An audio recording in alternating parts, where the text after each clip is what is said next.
Siya si Rose Ann D. Palyer, pinanganak noong May 13, 2008 na kasalukuyang nag-aaral sa MOSDHS. Isa sa mga libangan niya ay ang pagtugtog ng gitara.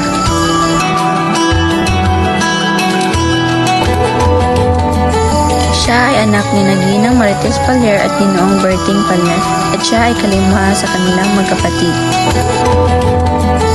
Isa sa mga kinahihiligan niya ay maglaro ng mobile games na kung tawagin ay Code M. Mahilig din siyang magmaneho ng motor.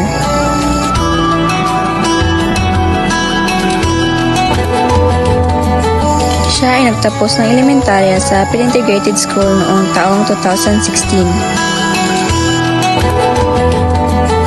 Ang paborito niyang kulay ay kulay kayumanggi.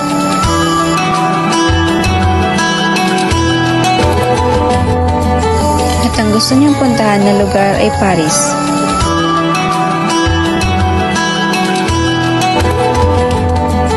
Gusto niya makipagbanding sa kanyang pamilya at sa kanyang kaibigan dahil dito niya naramdaman ang pahinga.